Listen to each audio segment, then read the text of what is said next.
Dua ex-direktur PT Timah terlibat. Jaksa beber bukti-bukti di persidangan. Korupsi Telkom, KPK tetapkan 6 tersangka.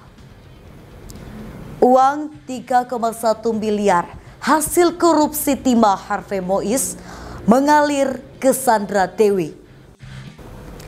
Vonis Media akan membahas sejumlah pemberitaan selama sepekan ini, di mana berita yang kami sajikan berskala lokal, nasional, dan internasional.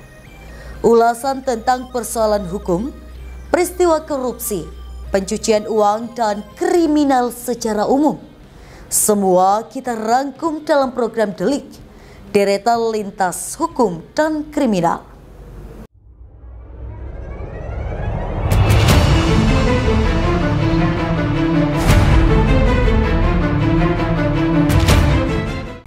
Kita awali program Delik minggu ini. Dua mantan direktur PT Timah Tbk didakwa terlibat kasus korupsi pengelolaan timah yang merugikan keuangan negara 300 triliun rupiah. Kedua mantan direktur PT Timah itu yakni Mokhtar Riza Pahlevi Tabrani selaku Direktur Utama PT Timah Tbk periode 2016 hingga 2021 dan Emil Ermindra selaku Direktur Keuangan PT Timah Tbk periode 2016 hingga 2020. Dua mantan Direktur PT Timah Tbk didakwa terlibat kasus korupsi pengelolaan timah yang merugikan keuangan negara 300 triliun rupiah. Jaksa mengatakan keduanya tidak melaksanakan tugas serta tanggung jawabnya. Kedua mantan Direktur PT Timah itu yakni Mokhtar Riza Pahlevi Tabrani selaku Direktur Utama PT Timah Tbk periode 2016 hingga 2021 dan Emil Ermindra selaku Direktur Keuangan PT Timah Tbk periode 2016 hingga 2020.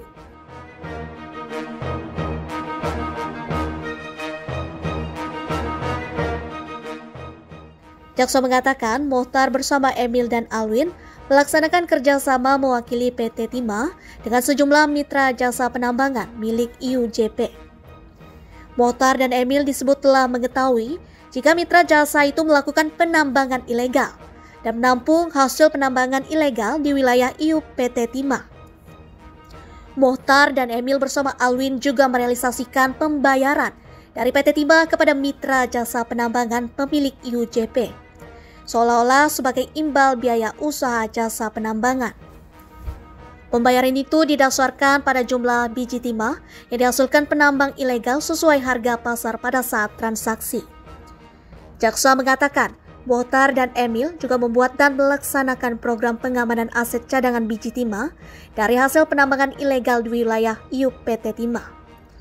Mereka juga mengatur pembelian biji timah menggunakan CV Salsabila Utama untuk keuntungan pribadinya. Mokhtar juga merekayasa pencatatan pembayaran biji timah 5% dari kuota ekspor smelter swasta seolah-olah sebagai hasil produksi sisa hasil pengolahan.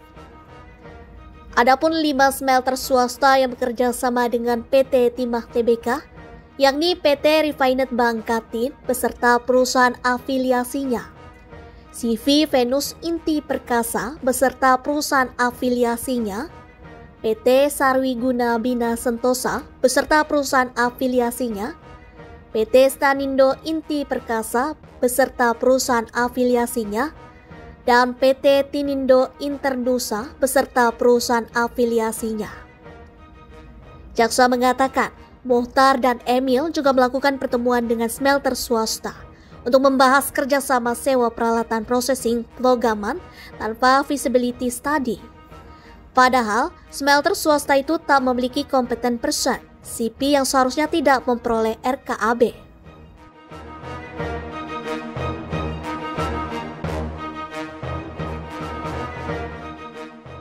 Jaksa mengatakan perbuatan Mokhtar dan kawan-kawan yang telah mengakomodir kegiatan penambangan ilegal di wilayah IUP PT Timah telah merugikan keuangan negara 300 triliun rupiah.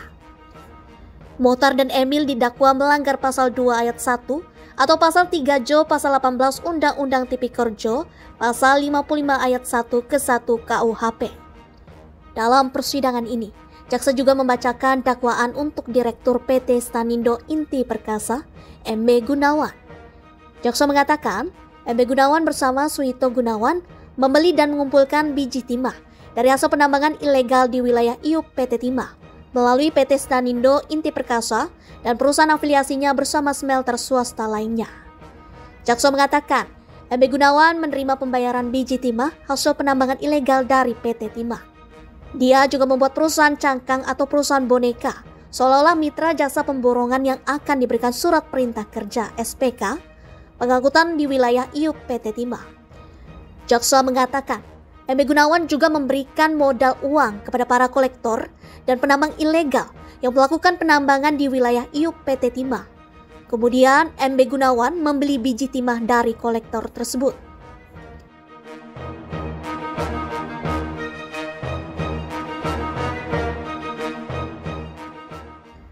MB Gunawan bersama smelter swasta lainnya tetap menerima pembayaran kerjasama sewa peralatan prosesing pelogaman dari PT Timah, meski tahu program itu dibuat tanpa kajian, backdate hingga terjadi kemahalan harga. MB Gunawan didakwa melanggar pasal 2 ayat 1 atau pasal 3 Jo pasal 18 Undang-Undang Tipikor Jo pasal 55 ayat 1 ke 1 KUHP. MB Gunawan baik sendiri-sendiri maupun bersama-sama Suito Gunawan alias Awi, Mokhtar Riza Palepi Tabrani, dan Alwin Albar mengetahui dan atau menyepakati harga sewa peralatan prosesing pelogaman timah sebesar $3.700 per ton untuk 4 smelter, yaitu PT Stanindo Inti Perkasa, PT Tinindo Internusa, PT Sariwiguna Bina Sentosa, dan CV Venus Inti Perkasa, tanpa dilakukan studi kelayakan atau feasibility study atau kajian yang memadai atau mendalam, sehingga PT Stanindo Inti Perkasa menerima pembayaran pembelian biji timah dari PT Timah Tbk yang diketahui terdapat kemahalan harga atas pembayaran tersebut. Komisi Pemberantasan Korupsi menetapkan 6 orang tersangka dalam kasus dugaan korupsi pengadaan barang dan jasa fiktif di lingkungan PT Telekomunikasi Indonesia atau Telkom. Komisi Pemberantasan Korupsi menetapkan 6 orang tersangka dalam kasus dugaan korupsi pengadaan barang dan jasa fiktif di lingkungan PT Telekomunikasi Indonesia atau Telkom. Juru bicara KPK Tessa Mahardika Sugiarto mengungkapkan 6 tersangka dalam perkara tersebut berinisial SC, PNS, THL, NG, FAK, dan FT. Diketahui KPK tengah menyidik 2 kasus dugaan korupsi di PT Telkom. Kasus pertama menyangkut pengadaan barang dan jasa yang diduga fiktif, lalu berkaitan dengan pengadaan serta penyediaan financing untuk proyek data center di anak usaha Telkom, PT Sigma Cipta Caraka atau SCC. Aktris Sandra Dewi diduga turut menerima aliran uang 3,1 miliar rupiah dugaan korupsi pengelolaan tata niaga komoditas timah di PT Timah Tbk tahun 2015 hingga 2022.